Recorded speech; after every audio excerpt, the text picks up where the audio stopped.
I was looking to how could I perhaps marry what I was becoming more, I was a mother at this time. I had been married and divorced and ready to really take that, maturity and try to be bold and brave and break out of what I had always known and do something different. And that was when I really was looking into how can I get into health, wellness, more lifestyle, both business to business and business to consumer marketing, because to me, I had much more personal passion in that field. But I was also, that's not where my connections were. That wasn't where my network was. And so that was a bit of a brave, bold, and scary time, but I decided to pursue it.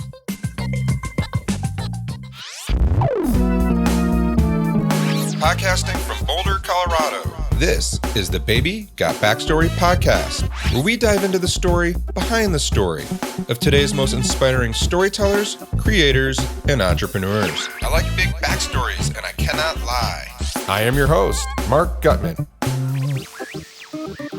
I'm Mark Gutman, and on today's episode of Baby Got Backstory, how a scrappy young girl from Orange County with dreams of being the next Connie Chung found her way west and became a global chief marketing officer for a leading fitness technology company. Hey. Now here's my regular ask. If you like and enjoy the show, please take a minute or two to rate and review us over at iTunes, assuming you like the show. iTunes uses these as part of the algorithm that determines ratings on the Apple charts, and ratings help us to build an audience, which then helps us to continue to produce this show. All right, with that out of the way, on today's episode, we are talking to Cambria Jacobs, the Global Chief Marketing Officer of Egym.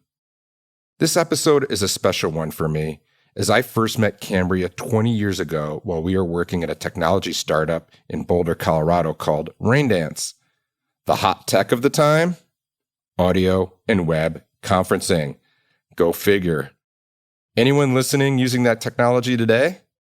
Well, when I met Cambria, this was new tech. It was hot, and I can tell you it didn't always work. But the very first moment I met Cambria, I knew she had it. I didn't know what it was then, and I really didn't even know what professional marketers in a company did back then. But I knew she was smart and she was pivotal in helping to shape the overall company strategy. And Cambria has had a remarkable career in marketing, and she's nowhere close to winding it down. But today, she is the Global Chief Marketing Officer of Egym, which is a global fitness technology leader that provides fitness and health facilities with intelligent workout solutions built on connected gym equipment and software. Egym empowers gym operators to deliver a comprehensive experience through its smart gym equipment and digital solutions to support their members' fitness journey and provide data-based guidance to help them stay motivated and achieve their goal of a healthier life with improved physical and mental wellness. Cambria will give us some examples of what that is specifically in this episode so you can get a sense of what Egym does. Together with her team, they've reinvented the Egym brand to represent what the fitness technology company has evolved into, a global player at the intersection of exercise and health. Cambria is so smart, and I could talk to her for hours. After the interview, we talked about doing a follow-up interview diving deep on marketing and branding specific topics, so keep a lookout for that one. But in the meantime, put on your listening ears, because Cambria Jacobs is sharing 20 years of marketing experience. And this is her story.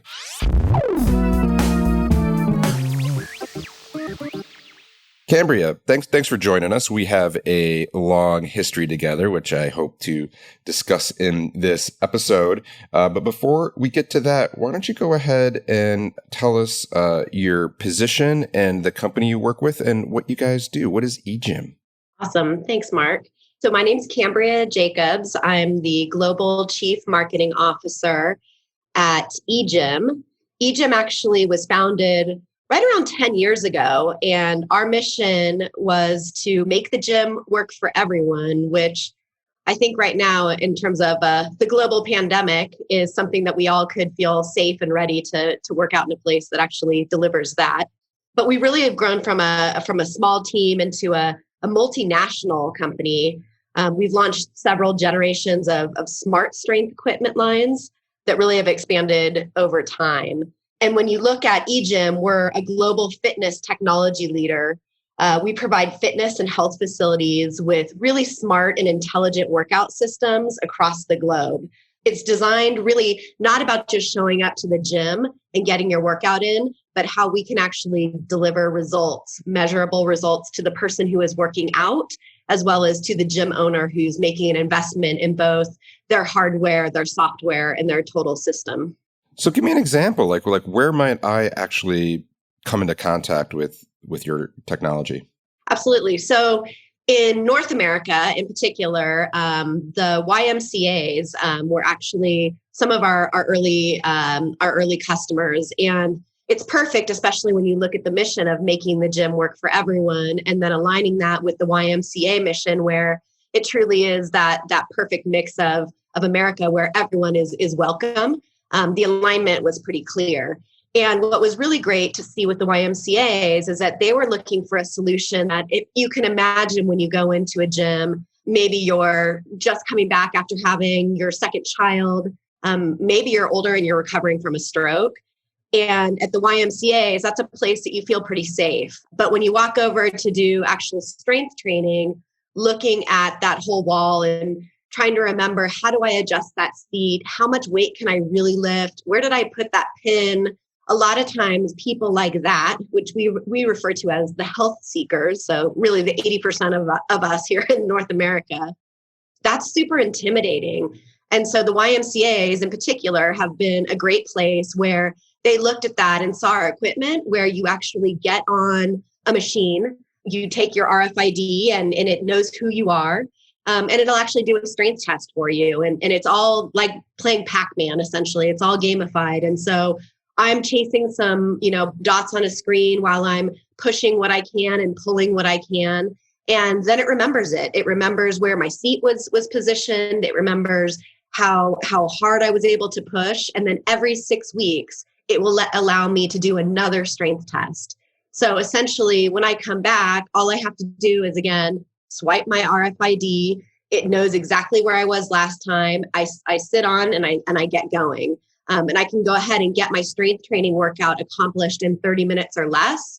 And I instantly have all of my data about how effective I was, how much better I was perhaps than last time, how I'm progressing. I can see all of that data real time on all of my digital devices. If I've downloaded the app, all of it is integrated. So that part is just really exciting for where you can see that, at least in North America. And that's in the YMCA or the nonprofit sectors. But additionally, we also are in Gold's Gym in Southern California. We also have boutique concepts. So those concepts that are a little bit different in Florida. So we've got folks in all different regions, but the YMCA would be the most prevalent here in North America. And that's incredible. I feel like you just described me. I didn't realize I was a health seeker, but like one of my biggest like issues with going to the gym, or even like when you're like in a cycling class or whatever, is truly like, where was I set last time?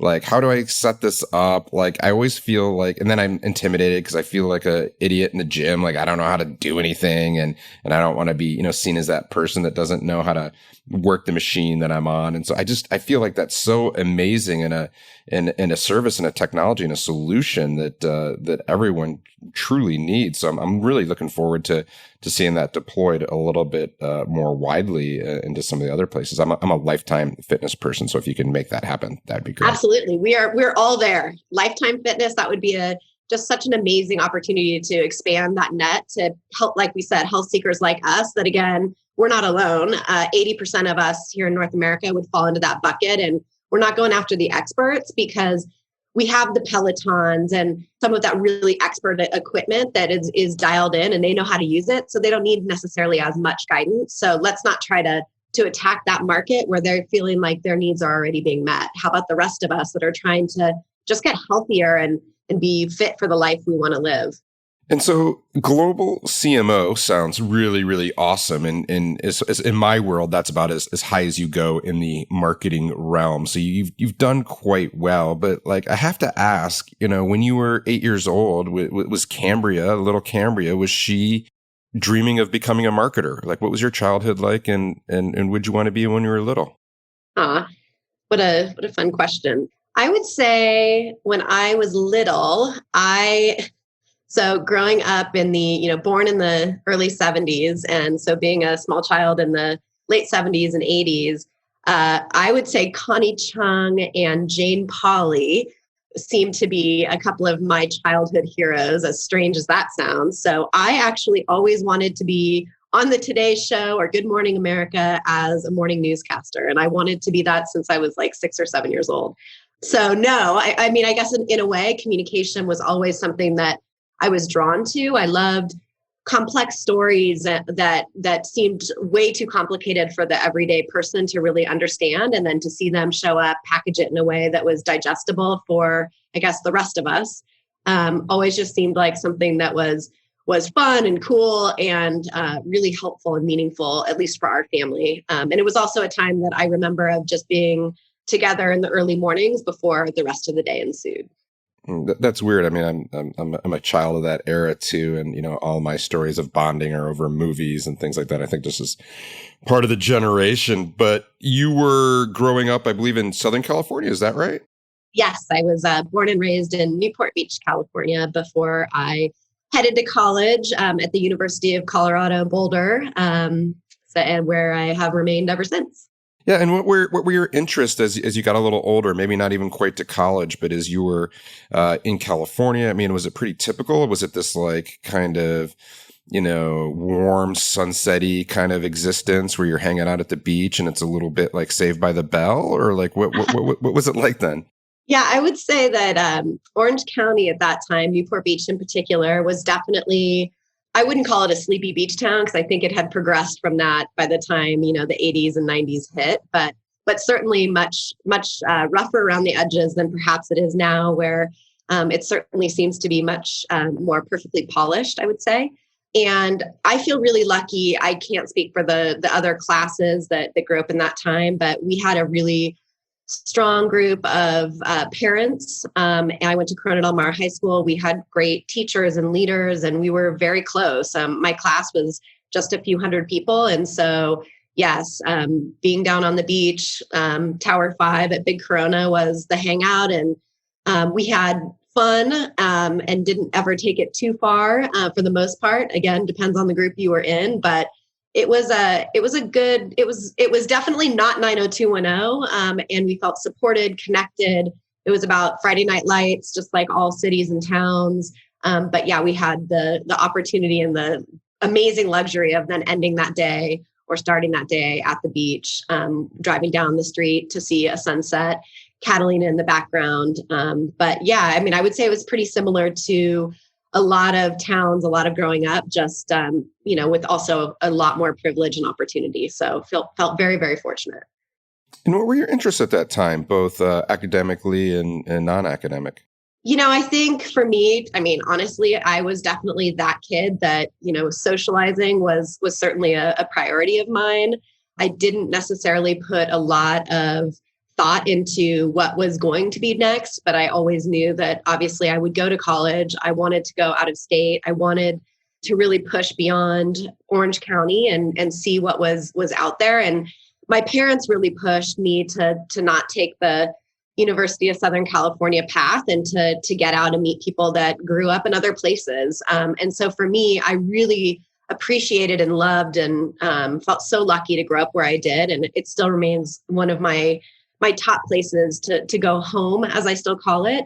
But what I always knew is that I did want to travel. I did want to expand, and I wanted to do something different, bigger, and better. But what that looked like, especially in high school, I had absolutely no idea.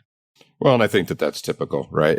Like I think most of us don't necessarily know what we want to do after. And I think that's a big part of being that age and figuring it out and exploring. But so you decide to go to University of Colorado at Boulder, and like, why there? Like, of all the places, why be a Buff?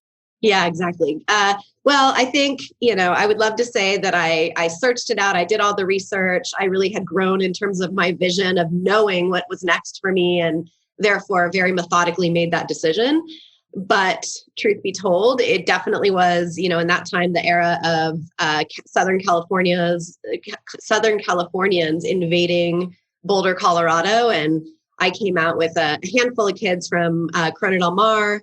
My older brother also went to University of Colorado, was a Sigma Chi, and was a gorgeous place. So that certainly had a heavy weighting on that decision. And then, of course, once I started the application process and interviewing, I really became, I started to create my own vision of why Boulder, Colorado. And that came from kids that I met that were from back east and from the Midwest. It came from seeing these mountains that were so crystal clear and so detailed that they almost didn't even seem real to me. And then having the opportunity to start working in Boulder, Colorado through college, waitressing at one of the most famous dive restaurants in town, Juanita's, really expanded my colorful social network that really started to feed into what I was looking for, which was just a little bit more of not the same, of more experiences, more backgrounds that I didn't have, even though Boulder, Colorado, I would not say is still the mecca of diversity. Yeah, not quite. It wasn't then, no. and it's not now, but we're working on it. So when you were at college, like what were your interests besides the social aspect? It sounds like you had that nailed, but were you studying marketing? Did you start to map out a vision for your life and your career after college? As I had a couple of really great professors at the University of Colorado, and the classes I was still taking were still pretty broad. And yes, marketing, as I entered, and communication always still remained as not only something that I was drawn to, but something that had been, really communicated back to me, that it seemed to come naturally to me, and that perhaps that's something that you should lean into more. So I started to really double down in that area. And I did so in a way that I started looking really about better understanding rhetoric, the power of it.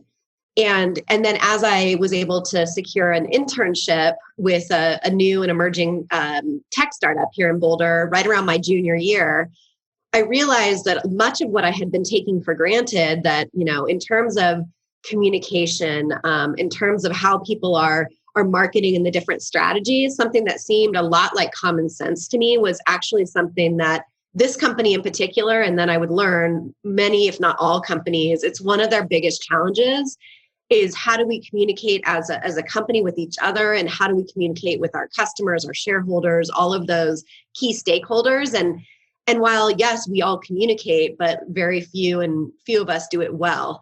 And so that really became my path of being so intrigued by the words and the styles and the channels that different leaders around the world had selected throughout the periods of time. And then the impact that has had on so many milestones, again, across our world. And that really began to draw me in.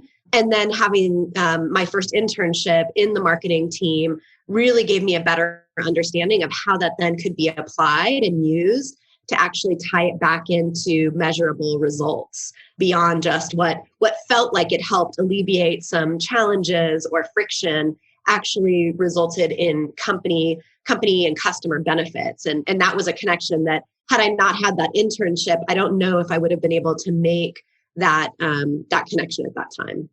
Yeah, and it's just such a powerful connection. I mean, it's one I still struggle with today. I mean, like, I get caught up in the things that make me and the client feel good, and sometimes forget about those measurable results and actually having the business outcome. And I think a lot of people in this space struggle with that at times, especially when you slant a little bit more towards the creative. But when you were, you mentioned this idea that it was reflected back upon you that, you had this gift for communication. Do you remember any moment in particular, or any professor or anyone that really connected with you on that and what they told you? I look back, actually, it would be even earlier than that. I look back at a project that we had to do in high school, and that triggered me into really thinking more about it. And it was at a time in Southern California. Irvine Company is one of the largest development firms it was at the time.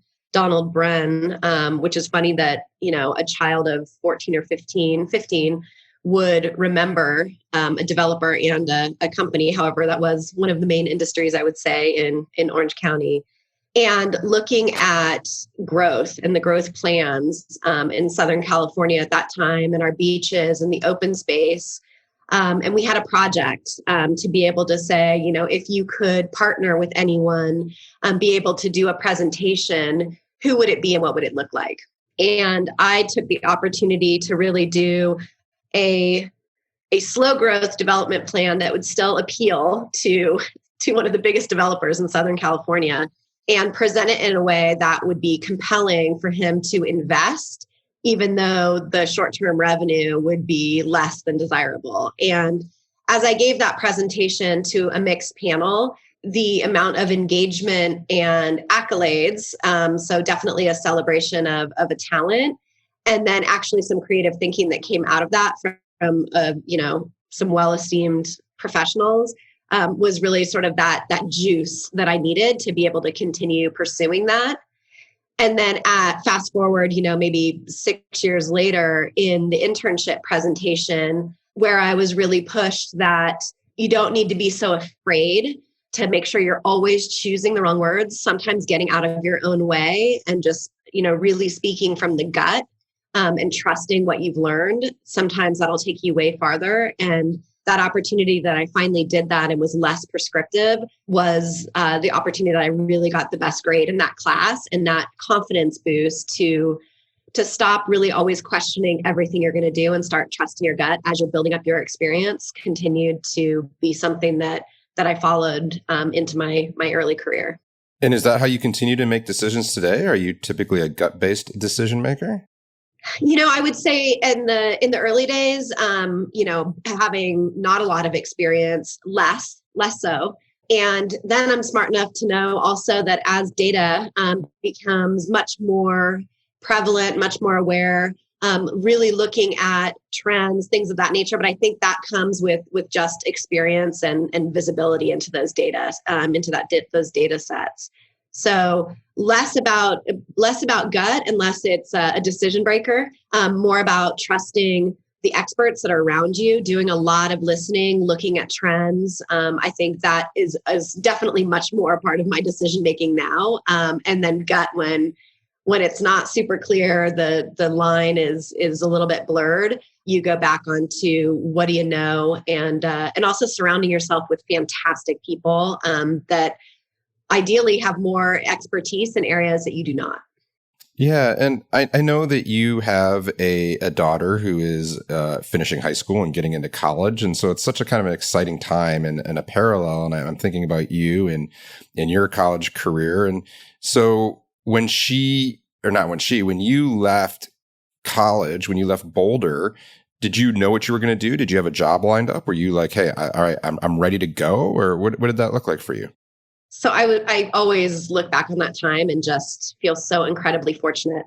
I had the opportunity to connect with 4 amazing ex-Air Force men who had created the startup Link VTC, which at the time, which is in the mid-90s, was a very innovative video conferencing company and really focused on Fortune 500. So Pfizer, Wells Fargo of the world were really our biggest accounts. And everyone at the company was definitely 30 or younger and was that early tech startup vibe in Boulder. And I was lucky enough through University of Colorado to land a marketing internship within that company. And as I graduated, I was able to interview and was offered a marketing assistant role at that company. So I was able to do the 6-week American backpack through Europe trip and then come back to a job working with really some of the best teammates I've ever had and continue actually being some of my very dear friends and leaders that inspired me and continue to be some of the best leaders I've ever worked with. Yeah, it's like the American college dream, like you go to college, you get a job, it's not so common anymore. I know. It was one of those things but I knew at the time, I definitely did not take that for granted. I knew at the time how very fortunate I was the way things played out. Yeah. And so take us back a little bit because, interviews being recorded on Zoom. You and I, we came to our computers. We had very little issue. We just hit one button. We're talking to each other, seeing each other. Our lips are synced. It's just such an easy experience today. And especially in the middle of this pandemic, I mean, people are living on video and it just all seems to work. But what was it like back then? Why was it just for Fortune 500 companies? Oh my gosh. Well, back then, I feel like a very old person right now. Back then, kids, it was try to get an ISDN line installed to your office, let alone your home. So you had enough bandwidth to actually be able to have video and audio. And then they also had these incredibly complex and expensive systems that actually would have enough resolution to be able to actually capture a video that was worth anything, let alone the quality of these, Fortune 500 companies. And then, of course, it would not be as simple as just clicking a button, between the early network challenges, the, hardware challenges, software challenges, et cetera. I mean, it was an entirely different world back then. And like anything, we can think of the cell phones back in the 80s where people had to carry around a giant suitcase. I would say it's probably similar to that experience, and which now, of course, it's a device that everyone has, everyone uses, much like how this pandemic has now, allowed us to have Zoom calls and hangouts with our grandparents. So really similar technology path of part of the early adopter phase where it was, you need to invest hundreds of thousands of dollars in that equipment and then thousands and thousands every month for the support. And then businesses like Link VTC, Comfortex of the world that were outside of, British Telecom that were also popping up. So the very early telecom startups that were coming up in the 90s. Yeah. And why was it ex-Air Force? Like what was that all about? The leaders. Yeah. Yeah, I mean, great question. I don't know the actual drive as to why they landed in technology, but I do know that these were four different gentlemen that all had really different areas of expertise, but what they shared was exceptional leadership, very charismatic, incredibly intelligent, and technology and communication was just a natural fit for them. And they started in California before they decided to move to Colorado.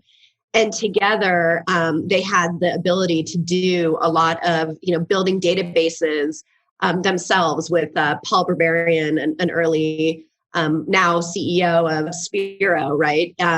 Of the Jim Legiels of the world who have taken, companies public since, of being able to raise funds and help an early company be really financially responsible. A Joel Daly who could train the most technical skills to fresh college graduates while also inspiring them to really show up and give more than they ever thought possible. And then followed by Art Zaley, who was the epitome of a sales and marketing leader that made his team feel that they could accomplish the world and rewarded them every step of the way. And almost like, your favorite father, where you wanted to make sure that he was as proud of you as the customer was. So together, they just had a really special mix of talent, leadership, and incredible intelligence.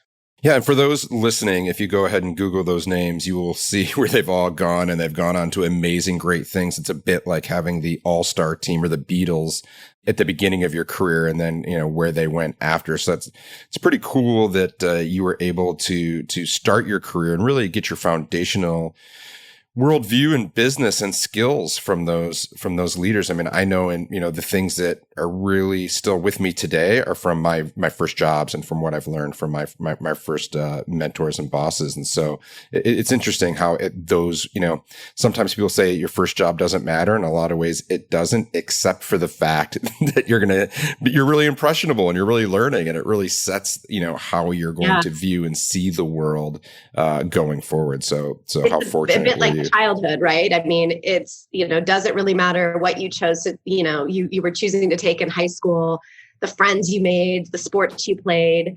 No, it doesn't matter how you perform in that, but it's all of the lessons along the way that you showed up, that you worked hard, the friends that you meet, the families that you're having dinner with at the dinner table, how you're talking about who you are and what you're seeing in the world is so impressionable. And that same thing happens, I think, as you enter into college and whatever that experience is, regardless of how you perform or what your major is.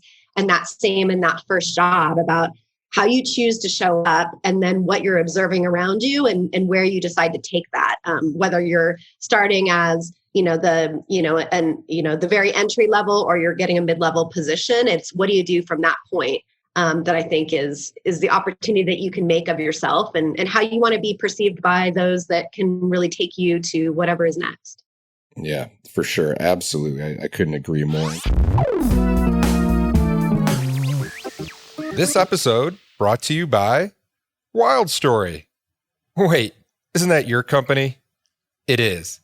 And without the generous support of Wild Story, this show would not be possible. A brand isn't a logo or a tagline or even your product. A brand is a person's gut feeling about a product, service, or company. It's what people say about you when you're not in the room. Wild Story helps progressive founders and savvy marketers build purpose-driven brands that connect their business goals with the customers they want to serve so that both the business and the customer needs are met. This results in crazy, happy, loyal customers that purchase again and again, and this is great for business. If that sounds like something you and your team might want to learn more about, reach out at www.wildstory.com and we'd be happy to tell you more. Now back to our show.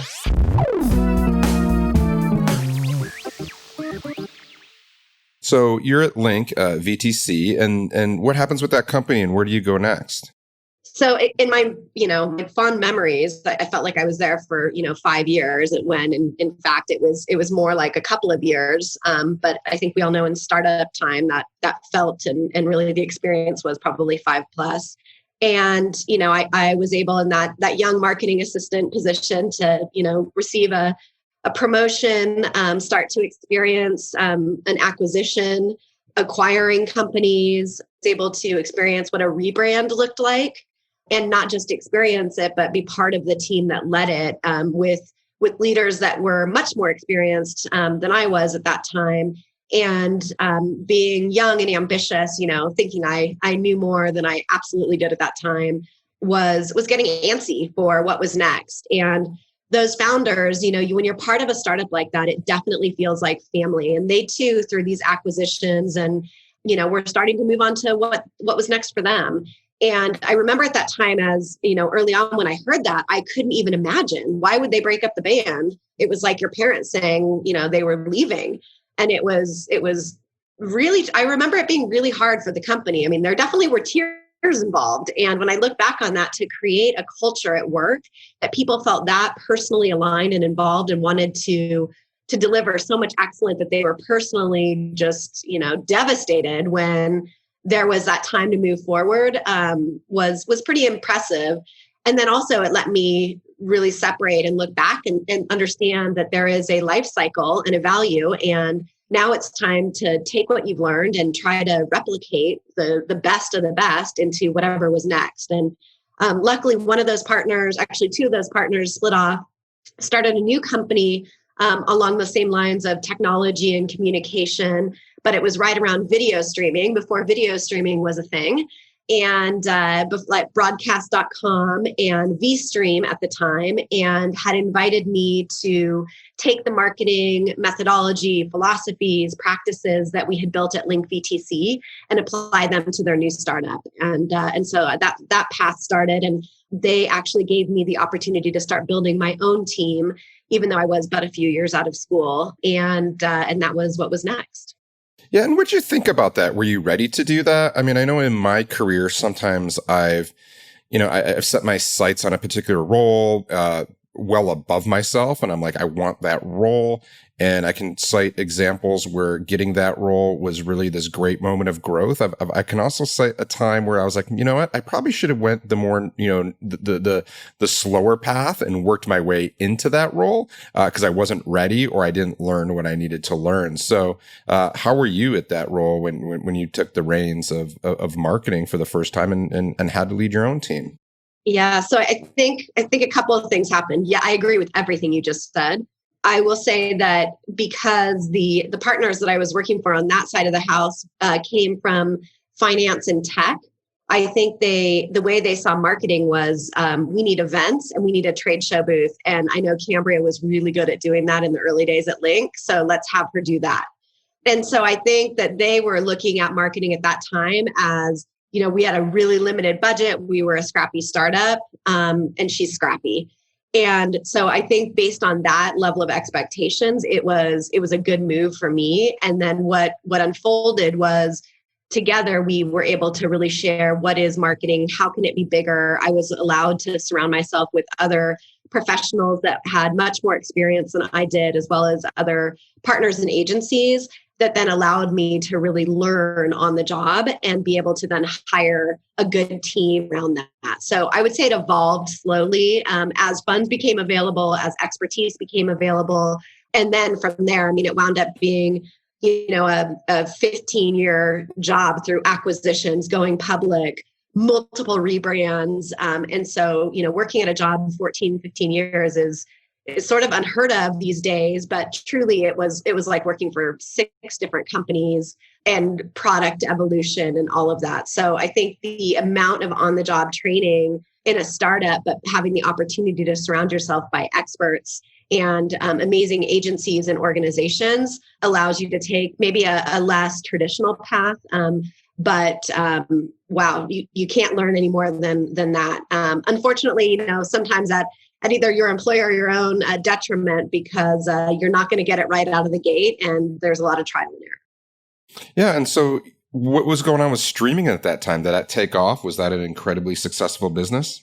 Well, I would say if you asked our partners in the company, I think it absolutely was really successful business. I think there were some missed opportunities on the B2B space, and I think we all know the broadcast.com story of one brand will win, and I would say they came out ahead and sort of we were not the leader, but we sure put up a good fight.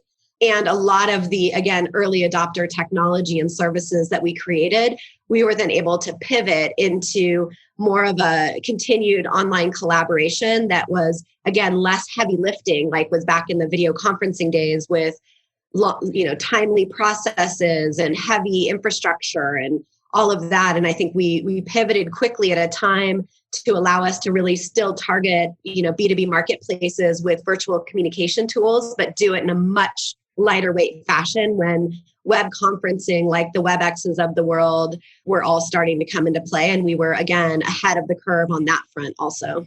Yeah, and I think that's where our stories first intertwined. I believe now we're at the point where you're talking about Evoke, which soon came to be known as Raindance. And so we worked there, and that's where we met. And that's where I first got, my taste of Cambria and was just, immediately impressed and knew that you were, I didn't even really know what marketing was at that time. I was just kind of like, what is it? Who are these people? They're the smart people in the company. They're doing all this cool stuff. And we worked there for a while. And like you said, again, like always on this like leading edge, it sounds like you've been like always on the tip of the spear, always kind of first in. And that's super exciting. And I remember working there, and now even looking back at where like all the people we worked with are today, it's just like this crazy, network, alumni of people that have gone on to start companies and do all these amazing things. So it was just this amazing time that I know for myself, I didn't really appreciate at the time. I was also scrappy, as you say, and trying to do different things and trying to push in my career. And so working at that company, having that opportunity, that's where we met. But then that comes to an end for all of us too. At a time there was an acquisition. Intercall, owned by West Corp, bought that company. And, the kind of, I used to tell my friends, like when I first started working at Raindance, that if Homer Simpson got a job at a startup, that's what it would look like. Because, he had Paul Berberian on his like Razor scooter rushing around, and there was all this food, and everyone was just young and fun and crazy. But it was interesting. It wasn't total excess and waste or anything like that. It was just this like, it had a definite character to it and a definite profile. And then we were purchased by West and Intercall, and that changed a little bit. They had a different model, a different culture. And so after that, and after working for West for a while, where'd you go after that? Yeah, I mean, I think that gave me, I think you summed that up perfectly. And I think going and starting at startups with that vibe, that culture, and then getting the experience to then work for the big guys, for West Corporation with, thousands and thousands of employees all over the world, getting that taste of what global marketing looked like, how having teammates and teams now in other continents, understanding really how those messages that we were coming up with were resonating with different types of customers. That all was really exciting, and it helped me really grow and formalize my career on that stand front.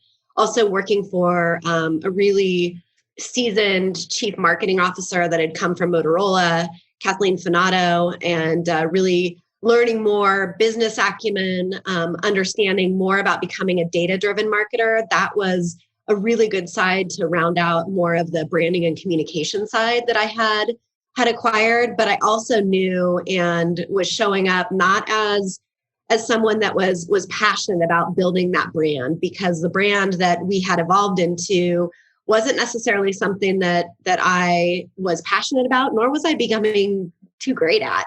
And it was really hard for me to take that look and say, well, I've been in this, tech communication field and startup field for so many years now, but I don't think it's doing it for me anymore. But I knew that I still really loved marketing and I was passionate about marketing, but my interests as a person and a professional had really grown. And I was looking to how could I perhaps marry what I was becoming more, I was a mother at this time. I had been married and divorced and ready to really take that maturity and try to be bold and brave and break out of what I had always known, and do something different. And that was when I really was looking into how can I get into health, wellness, more lifestyle, both business to business and business to consumer marketing, because to me, I had much more personal passion in that field. But I was also, that's not where my connections were. That wasn't where my network was. And so that was a bit of a brave, bold, and scary time, but I decided to pursue it. Yeah. And so you mentioned that you had lost your passion for the brand. I mean, you're showing up to work, but you weren't necessarily feeling the brand. And that happens to all of us. But why is that important? Why does that matter? I think it's different for everyone. And I think it depends on the path that you're on and what your career or your job is how you position that into how that reflects on your identity, how you show up in the world. And for some people, showing up and getting a paycheck and getting back to all of the other demands that life is putting on you, sometimes that works and that's good enough. And sometimes it's good enough always for people. It just isn't how I'm wired. And hitting the cruise button is something that we all can do for a period of time. But when I wake up in the morning, I want to be fired up. I want to be excited to do better for our customers, for my teammates. I want to know what's next. I want to feel that Friday night light energy. And when I don't have it, for me personally, I can't be a great leader. I can't be good for our customers and deliver on what I was hired to do. And then that makes me not feel proud of myself.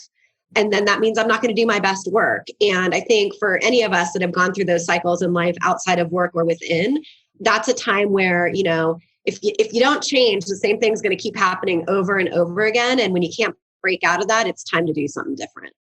Oh, for sure. And, if there's one thing I know about you, or at least I think I know about you, is that you're passionate about food. You're passionate about cooking and creating a experience around the dinner table and using food as a way to bring family together and to really frame the moments that matter to you. And so what I saw in your career was that you took this passion and you went out and you, as you just outlined, you went and you found a role that really was built all around food with a company called Door to Door Organics. And how did that work out? And I guess what I'm asking is, I think that a lot of people think, oh, if I only had a job built around my passion, it would be so awesome. It would be the best. If I just, this thing that I love, if I could just find a role around that thing, whether, I don't know, what am I into these days? I'm into wake surfing, right? So if I found a job around wake surfing, I'd just be so much happier. What's your take on it now that you went and did it and had that experience? I would say it was everything and more that I was looking for in terms of I didn't realize how much I needed to. For me, the comfort was not bringing out the best in what I had, and so making a shift in an industry, whether it was what I was passionate about or just a big shift, I think the same result would have happened. That it just sort of awakens all the senses, and those things that you had done really well or that made a difference in one industry can be even more powerful in another. So from a business perspective, it was really rewarding to really take, the years of planning and rebrands and communication strategies and then applying that to a consumer industry or another emerging industry, but that was all around really natural and organic food that was married with technology. And I could not have ever envisioned that path would have happened. But again, working your networks, talking to people, really following and having those coffee meetings, things present themselves. And I had the opportunity to be introduced to Chad Arnold, who was the chief executive officer at Door to Door Organics at that time, and start talking about those strategies that we were using at a conferencing company, a collaboration company, and how we were really enabled ourselves to sell into one decision maker and then engage the masses. And how could that then apply to online grocery? And how can we start to talk about building a brand that would really resonate with smart, well-educated, busy women trying to feed their families? How in the world could those strategies and messages even be in the same ballpark? And what we found is that we are more alike than different. And so to me, that was something that was incredibly inspiring. And then being able to actually show up at a warehouse, especially in the early days of training, and being there for, a 5 a.m. delivery of fresh produce from Southern California, berries and artichokes and garlic. And I couldn't think of anything more inspiring to wake up to essentially get the juices flowing. So it was not anything I could have envisioned, but something that I just really put myself out there, and I was willing, like in the early days, to do whatever it took just to get my toe into an industry that I felt I didn't know that much about, only to learn that the years of experience and strategies in certain areas would actually have more power and impact into an industry like online grocery, that thanks to the pandemic is now, of course, not ahead of the curve, but definitely, the mainstream adopters are ready in there. Yeah. And so even with that one, you were on the tip of the spear again. You were like a little ahead of your time. People were having a hard time adopting and adapting to that model. And it was just a tough model at the time, given the market conditions. And one can only think that, where was door to door around right now, it would be crushing it, right?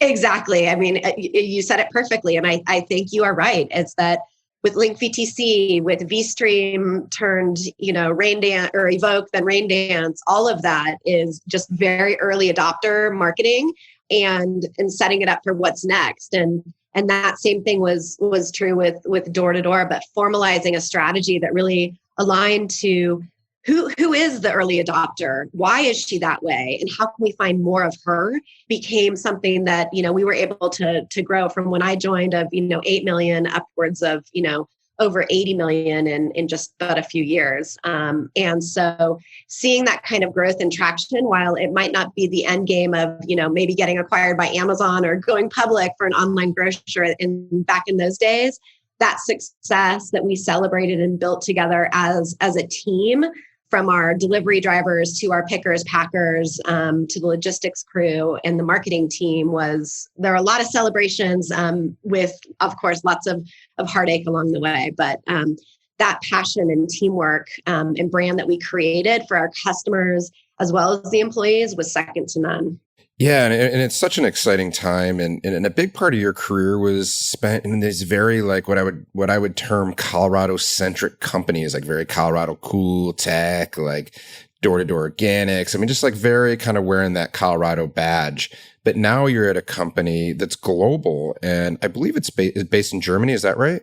Correct. Munich, Germany. Munich, Germany. And so now completely shifting the pattern that you have, a new challenge for you. You're working for this global company. I mean, like, what's hard, or what don't we know about being a global CMO for a company like that? So I would say, Egym, while we have been around for 10 years, and they're very well known in Germany for sure, or, in the DACH region, really, I think what's so interesting, and again, with I think all of the topics that we're experiencing as a world right now, is again, we're in a lot of areas we're more alike than different. But yet those nuances are really important to understand. And what works in one place does not necessarily replicate in others. And so understanding and building a brand that, again, was big enough, like we make the gym work for everyone, and really identifying and nailing down what we all care about in life, which is becoming healthy and becoming fit for life. That's something that whether you're in the UK or you're in Boulder, Colorado, or Munich, Germany, we can all rally around that concept. And to me, that's the thing that makes all of the hard parts of the time changes, the various languages, the differences and nuances in the marketplace. If we can all rally on what can we align on and what can we agree on, that then makes it a lot less overwhelming. It makes it a lot more clear to our market. And really, it gets us out of our own way at a lot of times. And I think that's been half the battle is just really aligning on what do we stand for as a company? Who are we as individual Egymies, as we refer to ourselves? And how together can we really bring the world together around finding those health seekers and making the gym work for them so they can be fit for the life that they choose to lead and boost their immunity system and really become healthy and stronger as a world. And to me, that is what gets me out of bed every day and is the most inspiring. And I feel incredibly fortunate to be part of a movement that could not be more timely. Yeah. And so, it's an incredibly hard time for marketers during this pandemic in general. But I have to imagine that for a company that's working with physical gyms and gym, technology equipment that goes into those locations, it has to be really difficult. I mean, what's going on? I mean, I have some clients that are gym based, like in the climbing sector and stuff like that. And it's been tough, right? I mean, it's complete shutdown. It's like a really tough situation. How are you navigating that? And what are you looking forward to in the future here? So it is an incredibly difficult situation right now for gyms across the world. And I think as for Egym, we also were set to launch a brand new brand, roll out our brand at some of our biggest trade shows that were set to take place in March and April. So right at the beginning of the pandemic at the largest fitness event in the world, FIBO, and then here in the United States, URSA, and then only for both of those shows to be canceled, and then the world goes on lockdown. So how do you launch a brand during a pandemic, let alone then making sure that regardless of what Egym and our brand was doing, that we were also then putting our customers at the forefront. And that, it was an interesting question for all of us, once you get through the panic of, okay, this is not happening. The world as we know it is shifting and changing. So what do we need to do to make sure that we're doing right by our companies, our shareholders, our employees, but also putting our customers first, putting them at center stage, which is a core habit of ours at Egym. And that allowed, again, similar to where can we align versus what are all the scary things, helped us really get grounded as a company. And together, we worked really hard to understand what are the biggest challenges that our customers are facing right now. And what as they would be looking at us as maybe their hardware provider. We're not selling steel. So what can we do to really rally around them? And what we narrowed in on is the things that those gym owners needed most at this time was to stay close to their members, to make sure that their members felt that they were still connected to that community that they had, even though they weren't able to be in the four walls of the gym. They were still connected. That gym owner still cared about them. And they were able to still maintain their health through this scary time. So together we worked on software packages through our digital solutions that allowed those gym owners to then communicate through a mobile device to their members to build that kind of community, to push out virtual workouts, to really for them to share competitions, even though they weren't in that gym, followed by how can they then help to reopen their gym safely, to understand the rules and restrictions, to be able to manage their members signing up for time slots so there weren't too many members in the gym at any one time, to be able to manage through our timed smart strength circuit, to be able to clean the equipment, to move on to the next without being less than 6 feet from someone else. So all of those tools and applications, and even a program where once before you might be building for strength or weight loss, how about boosting your immunity?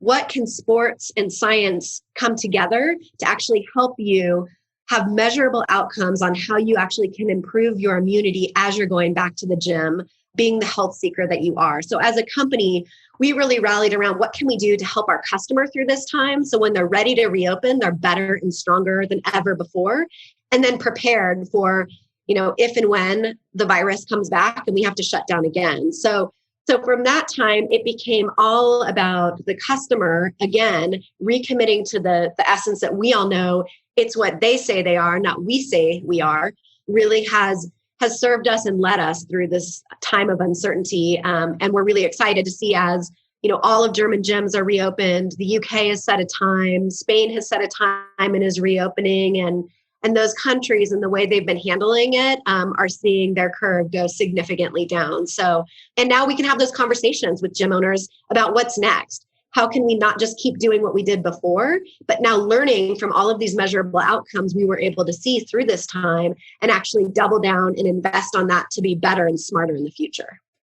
Oh, I love that. And I love like this idea of like, when in doubt, just return to the customer and how can we serve them and how can we benefit them? It's so powerful. I know we're coming to the end of our time. I just have a couple more questions for you. You mentioned the rebrand. There's probably nothing I love more than a good new brand or a rebrand and then launching the brand. It's so exciting, right? It's kind of like new love. It's like you get to go out there and like, it's just like really, really exciting. I mean, what do you love about that process? I mean, what excites you? And I could hear it in your voice, it modulated and changed it for the better when you started talking about that rebrand. Like, why do you love that? Like, why is that important to you? There's something really special about a rebrand because you take the best of what's been created over, almost a decade and give it a fresh, shiny polish, a new face, essentially. And I love it because, and I found this in my career, that I'm not necessarily the person that's going to be in front of the camera all of the time, but there's nothing I love more than taking all of the amazing insights and turning that into something fresh and letting those people that have put their blood, sweat, and tears into something and letting them really walk away and be incredibly proud. And I think sometimes these young companies, especially, everyone's so heads down that you don't really see all of the amazing work and results that have been happening along the way because they haven't been packaged in a way that really makes sense to either the employees or to the industry. And so that's the thing that has been the most rewarding when I first flew to Munich and stood in the social area with, hundreds of Egymies, asking them about the names of all of the different products and services and features. And they came to me in multiple languages and multiple terms saying the same thing. And the confusion that was across the board for the employees was mirrored in our industries and customers. And so to be able to pull all of that together with languages that are different, both in nationality and regions, but also in terms of just products and features, and pull them into one new Egym language that was going to redefine the industry and the company as to who Egym is, what we stand for, what we offer, and how we're going to change the world for the better is something that I can't imagine any marketer or any person wouldn't want to be involved with, let alone help lead. So to me, that has been one of the biggest and most exciting and the proudest moments is to give all of the Egymies and our customers something that they can look at and point to and be really proud of, in addition to all of the measurable return on investment that we're able to deliver through all of our offerings. And Cambria, as we come to a close here, you've accomplished so much. You've had such a quite a career. Thank you for sharing that with us. If your 20-year-old self, that college-age Cambria, ran into you today, what do you think she'd say? I think she would say, you showed up, you were brave, never settle, push harder, but be proud and happy with where you are, and make sure you take pause as you climb each of those summits. And sometimes you also pushing hard. Sometimes it's okay just to float for a little bit, so you can be stronger and ready for what's ahead.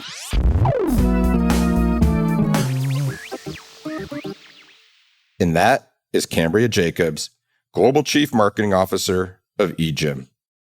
I love how she referred to herself as scrappy, and I almost called this episode She's Scrappy, but decided to go a bit more traditional in the end.